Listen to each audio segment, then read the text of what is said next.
चलिए आज की बातचीत एक ऐसे सवाल से शुरू करते हैं जो किसी भी लीडर की रातों की नींद उड़ा दे। सोचिए, एक बहुत बड़ा निर्णायक युद्ध बिल्कुल दरवाजे पर है। आपकी पूरी कौम का भविष्य दांव पे लगा है और तभी आपको पता चलता है कि आपका सबसे काबिल, सबसे भरोसेमंद जनरल दुश्मन से हाथ मिलाने की सोच रहा है। अब आप क्या करेंगी? क्या राष्ट्रहित में उसे रास्ते से हटा देंगी या फिर उसूलों पर टिकी रहेंगी, भले ही इसकी कीमत हार हो? और आज हमारे पास जो स्रोत हैं वो हमें ठीक इसी दुविधा के बीच ले जाते हैं। ये हमें एक महान लीडर शिव और उनके जनरल पर्वतेश्वर के टकराव की कहानी बताते हैं। पर यह कहानी सिर्फ दो लोगों की नहीं है, ये असल में दो विचारधाराओं की टक्कर है। एक तरफ है उसूल, नैतिकता, और दूसरी तरफ है कूटनीति, जरूरत और जीत का दबाव। यहाँ सिर्फ युद्ध की रणनीति नहीं, बल्कि वफादारी और धर्म के सबसे गहरे सवाल दांव पर लगे हैं। तो आइए इस जटिल कहानी की परतों को खोलते हैं। हमारा मकसद सिर्फ ये जानना नहीं है कि क्या हुआ, बल्कि ये समझना है कि जब उसूल और जरूरत आमने सामने हों तो एक लीडर फैसले कैसे लेता है और उन फैसलों की असली कीमत क्या होती है। कहानी की शुरुआत एक खुफिया जानकारी के लीक होने से होती है, और वो भी बड़े नाटकीय ढंग से।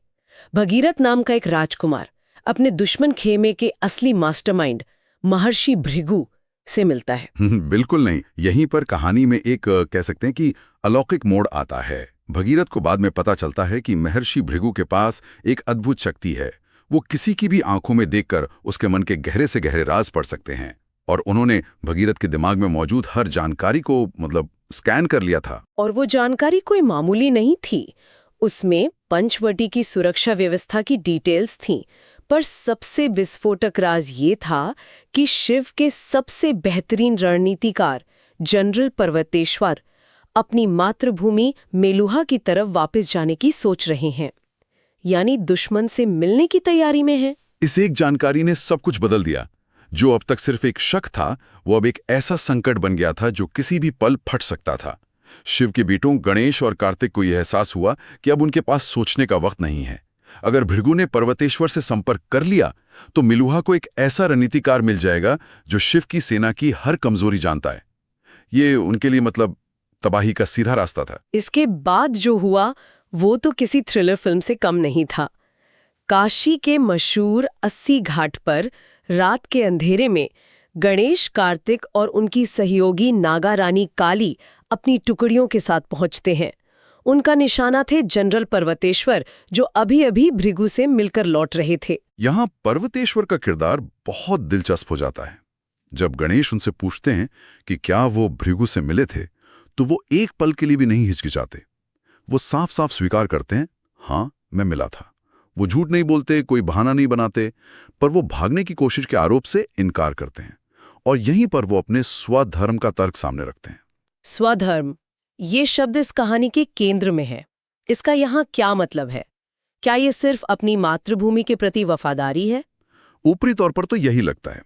पर्वतेश्वर का मानना है कि भले ही शिव का रास्ता सही है और सोमराज एक बुराई है, लेकिन उनका व्यक्तिगत धर्म, उनका पहला कर्तव्य अपनी मातृभूमि मेलुहा की रक्षा करना है। पर अगर हम गहराई में जाएं, तो ये एक क्लासिक दुविधा है। पर्वतेश्वर यहाँ स्वधर्म की एक बहुत ही व्यक्तिगत और कह सकते हैं कि संकीर्ण व्याख्या कर रहे हैं। मेरा देश, मेरी मिट्टी। बिल्कुल, लेकिन धर्म की बड़ी परिभाषा में क्या सोमराज जैसी बुराई का साथ देना भी अधर्म नहीं है? तो असल में वो दो धर्मों के बीच नहीं, बल्कि अपने कर्तव्य और परम धर्म यानी राइचसनेस के बीच फंसे हुए हैं।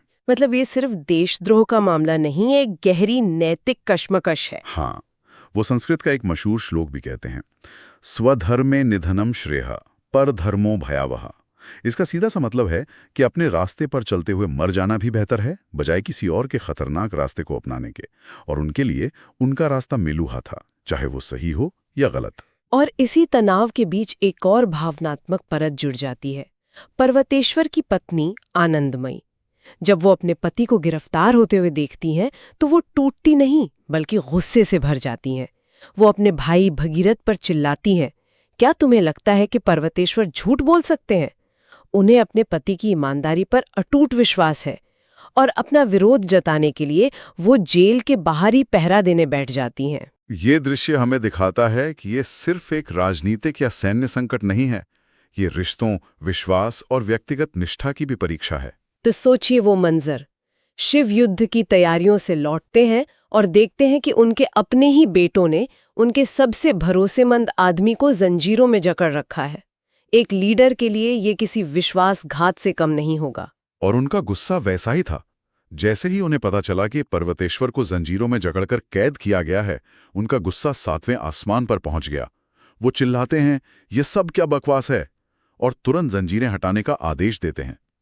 इसके बाद शिव और पर्वतेश्वर के बीच जो बातचीत होती है, वो इस कहानी का दिल है। शिव उन्हें हर तरह से समझाने की कोशिश करते हैं। वो कहते हैं, तुम मेलुहा की रक्षा नहीं कर रहे हो, तुम उस बुराई की रक्षा कर रहे हो जिसे हम मिलकर खत्म करने निकले थे। लेकिन मुझे लगता है कि यहाँ बात तर्क से आगे निकल चुकी थी। हाँ, पर्वतेश्वर अपने स्वधर्म पर अड़े रहते हैं। वो कहते हैं, मेरी आत्मा मुझे अपनी मातृभूमि के लिए लड़ने को कह रही है। ये एक ऐसी पुकार है जिसे मैं अनसुना नहीं कर सकता। शिव समझ जाते हैं कि वो पर्वतेश्वर का मन नहीं बदल सकते। अब फैसला सिर्फ उनका था, और यह फैसला लेना आसान नहीं था, क्योंकि उनकी अपनी परिषद में ही 2 फाड़ हो चुके थे। अच्छा, यहाँ से चीजें और भी दिलचस्प हो जाती हैं।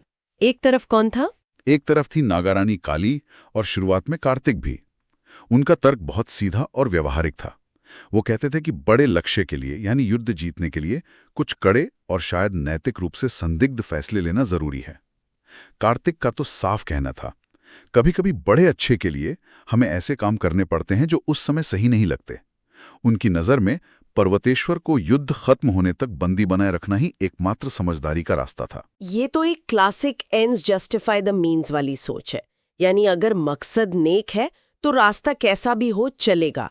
पर क्या सती और गोपाल का तर्क थोड़ा आदर्शवादी नहीं है?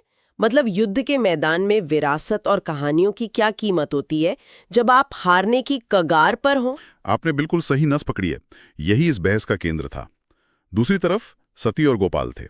उनका तर्क था कि जीत कैसे हासिल की जाती है, ये भी उतना ही जरूरी है जितना कि जीतना। सती कहती हैं, ये लड़ाई सिर्फ सौमरास के बारे में नहीं है, ये उस विरासत के बारे में भी है जो हम पीछे छोड़ जाएंगे। और गोपाल तो इतिहास का एक बहुत ही दिलचस्प पहलू सामने रखते हैं। वो इस धारणा को चुनौती देते हैं कि इतिहास हमेशा विजेता लिखते हैं। वो कहते हैं कि पीड़ितों की कहानियां भी जिंदा रहती हैं, लोक कथाओं में, गीतों में, और वक्त आने पर सच सामने आ ही जाता है। मतलब एक गलत तरीके से जीती हुई जंग भी लंबे समय में एक नैतिक हार बन सकती है। ठीक, यही गोपाल का मानना था कि शिव की असली जीत उनकी नैतिक ताकत में है। अगर वो उसे ही खो देंगे तो वो युद्ध जीतकर भी हार जाएंगे। इसी बीच सती एक अजीब सपना देखती है जिसमें वो शिव से अलग हो रही हैं और उनका शरीर आग में जल रहा है। ये सपना और सती के तर्क शिव को अंदर दखिला देते हैं। वो सती से कहते हैं, जब तक तुम मेरे साथ हो तो मुझे हमेशा सही रास्ते पर रखोगी। और वो सही रास्ता चुनते हैं। अगली सुबह दरबार में शिव एक ऐसा फैसला सुनाते हैं जिसके किसी को उम्मीद नहीं थी। वो पर्वतेश्वर को पूरी तरह से आजाद करने का आदेश देते हैं। जी, और वो अपने फैसले के पीछे का तर्क भी बताते हैं। वो कहते हैं, जब कोई बुराई से लड़ता है तो उसे सिर्फ अच्छाई के पक्ष में नहीं, बल्कि अपने दिल में अच्छाई रखकर लड़ना पड़ता है। इसलिए मैंने तुम्हें जाने देने का फैसला किया है। 1 मिनट, उन्होंने उसे जाने दिया? अपने सबसे अच्छे जनरल को, जो दुश्मन से मिलने जा रहा था? ये तो पागलपन लगता है। क्या उनके सलाहकारों ने, जैसे काली ने, उन्हें रोकने की कोशिश नहीं की? ये तो बहुत बड़ा रणनीतिक जोखिम था। बिल्कुल, ये एक बहुत बड़ा दांव था। लेकिन यहां शिव ने सिद्धांतों को रणनीति से ऊपर रखा। पर यहां एक सवाल उठता है जो आपने भी उठाया था। मैं समझता हूं कि ये फैसला शिव की महानता दिखाता है, पर क्या ये उनकी कमजोरी भी दिखाता है? एक तरह से उन्होंने एक बहुत मुश्किल फैसला लेने से परहेज किया और उसे सिद्धांत का खूबसूरत नाम दे दिया। क्या होता अगर काली की बात मानकर पर्वतेश्वर को बंदी बना लिया जाता? शायद युद्ध जल्दी खत्म होता और हजारों जानें बच जाती। ये एक बहुत जरूरी सवाल है। क्या एक अच्छा लीडर हमेशा एक प्रभावी लीडर होता है? शिव यहाँ अपनी छवि और विरासत के बारे में सोच रहे हैं, जैसा सती ने कहा।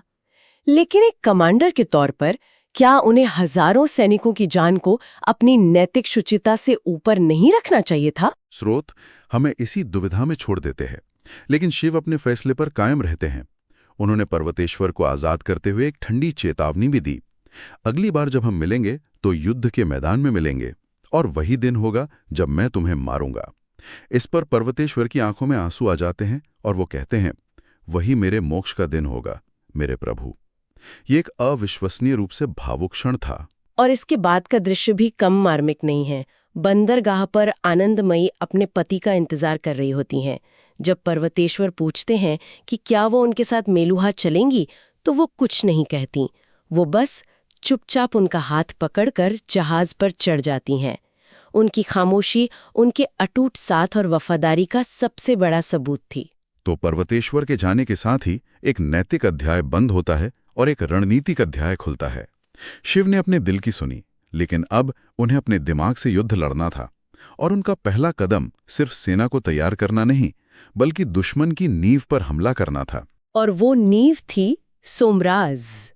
शिव एक राष्ट्रव्यापी घोषणा करते हैं, सोमराज के इस्तेमाल पर तत्काल और पूर्ण प्रतिबंध। हाँ, और हमें ये याद रखना चाहिए कि सोमराज सिर्फ एक पेय नहीं है, ये मेलुहा की पूरी अर्थव्यवस्था और जीवन शैली का आधार बन चुका है। एक ऐसा पेय जो उन्हें लंबी उम्र देता है, लेकिन साथ ही उन्हें धीरे धीरे बांझ भी बना रहा है। तो ये लड़ाई एक संस्कृति के खिलाफ भी है। तो एक तरफ शिव अपने सबसे बड़े जनरल को सिद्धांतों के नाम पे जाने दे रहे हैं, और दूसरी तरफ वो सोमराज पर प्रतिबंध लगाकर एक बहुत ही आक्रामक राजनीतिक कदम उठा रहे हैं। क्या इन दोनों फैसलों में कोई विरोधाभास नहीं दिखता? ये एक बेहतरीन अवलोकन है। दरअसल ये दोनों फैसले एक ही सिक्के के दो पहलू हैं। पर्वतेश्वर को जाने देना शिव के व्यक्तिगत चरित्र और उनके नैतिक कोड को दिखाता है, जबकि सोमराज पर प्रतिबंध लगाना उनकी राजनीतिक और सैन्य रणनीति का हिस्सा है। वो दिखा रहे हैं कि वो व्यक्तिगत स्तर पर भले ही उदार हों, लेकिन जब दुश्मन की विचारधारा पर हमला करने की बात आएगी तो वो कोई मुरव्वत नहीं करेंगे। वो सिर्फ मेलुहा की सेना से नहीं, बल्कि उस सोच से लड़ रहे हैं जो सोमराज को सही मानती है।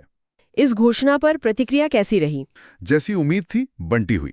स्वद्वीप यानी भारत के अन्य राज्यों में लोगों ने इसका समर्थन किया। वो इसे मेलुहा के अहंकार पर एक चोट के रूप में देख रहे थे। लेकिन मेलुहा में सरकार ने इस घोषणा को प्रोपेगेंडा बताकर दबा दिया। वहां के सम्राट ने आदेश दिया कि हर जगह से शिव के घोषणा पत्रों को हटाकर ये नोटिस लगाया जाए कि ये किसी धोखेबाज नीलकंठ का काम है। यह दिखाता है कि शिव सिर्फ एक सेना से नहीं, बल्कि एक शक्तिशाली सरकारी मशीनरी से भी लड़ रहे थे। और युद्ध की तैयारी सिर्फ घोषणाओं तक सीमित नहीं थी। पूर्वी मोर्चे पर गणेश और कार्तिक अयोध्या पर हमला करने की योजना बना रहे थे। लेकिन उनके रास्ते में मगध का राज्य था। हाँ, और यहाँ उन्होंने एक बहुत ही व्यवहारिक समाधान निकाला। उन्हें पता चलता है कि मगध का राज परिवार जुए की लत के कारण भारी कर्ज में डूबा हुआ है। तब उनके एक सहयोगी राजा चंद्रकेतु एक प्रस्ताव रखते हैं कि युद्ध और खून खराबे से बचने के लिए मगध को 10 लाख सोने के सिक्कों की भारी रिश्वत दे दी जाए, ताकि वो चुपचाप उनकी सेना को अपने राज्य से गुजरने दें। हाँ, ये फिर से एक दिलचस्प नैतिक सवाल खड़ा करता है। रिश्वत देना ठीक है, लेकिन एक संभावित गद्दार को कैद करना नहीं। एक लीडर अपनी नैतिक रेखाएं कहाँ खींचता है? ये दिखाता है कि लीडरशिप में नैतिकता कोई सीधी लकीर नहीं होती। गणेश और कार्तिक के लिए रिश्वत देना एक सामरिक समझौता था, जिससे हजारों जानें बच सकती थी। ये उनके मिशन के मूल सिद्धांतों से समझौता नहीं कर रहा था, जबकि पर्वतेश्वर को बंदी बनाना शिव की नज़र में उनके धर्म और उनकी पहचान के साथ समझौता था। ये बताता है कि एक लीडर को लगातार ये तय करना पड़ता है कि कौन से उसूल अटूट हैं और किन पर जरूरत के हिसाब से समझौता किया जा सकता है। कहानी के ये अंश युद्ध की पूर्व संध्या पर एक शांत क्षण के साथ खत्म होते हैं। शिव और उनके दोस्त आग के पास बैठकर पारंपरिक गुणा युद्ध गीत गा रहे हैं। यह तूफान से पहले की शांति जैसा है। बिल्कुल। और इस शांत क्षण में भी एक अद्भुत घटना होती है। सती भी उनके साथ गाने लगती हैं और उनकी आवाज में एक ऐसी शक्ति होती है जो मानो आसपास की सारी अग्नि को अपने भीतर समा लेती है। स्रोत बताते हैं कि शिव उनसे कहते हैं, ऐसा लग रहा था जैसे तुमने आसपास की सारी आग को अपने अंदर खींच लिया हो। यह एक तरह से आने वाले विनाश और सती की उसमें भूमिका का एक प्रतीक था। तो इन सभी घटनाओं को एक साथ देखें तो एक बड़ी तस्वीर उभरती है। एक लीडर के तौर पर शिव ने एक बहुत बड़ा दांव खेला है। उन्होंने तात्कालिक सैन्य फायदे पर अपनी नैतिक विरासत को चुना है, ये मानते हुए कि जीत का तरीका भी उतना ही मायने रखता है जितनी कि खुद जीत। और ये हमें एक बहुत गहरे सवाल के साथ छोड़ जाता है। अपने सबसे काबिल जनरल को दुश्मन के पास जाने देकर क्या शिव ने अपनी अटूट नैतिकता का परिचय दिया है जो भविष्य में लोगों को प्रेरित करेगा, या फिर उन्होंने भावनाओं में बहकर एक ऐसी बड़ी रणनीतिक गलती की है जो उन्हें ये युद्ध हरा सकती है और अनगिनत लोगों की जान ले सकती है? स्रोत हमें इसका जवाब नहीं देते, लेकिन वे हमें इस बात पर सोचने के लिए मजबूर कर देते हैं कि एक महान लीडर बनता कैसे है। क्या वो हमेशा सही और प्रभावी फैसले लेता है, या वो होता है जो सबसे मुश्किल घड़ी में भी अपने सिद्धांतों पर खड़ा रहता है, भले ही उसका अंजाम कुछ भी हो? ये एक ऐसा सवाल है जिसका जवाब शायद इतिहास की किताबों में नहीं, बल्कि हर इंसान की अपनी अंतरात्मा में छिपा है।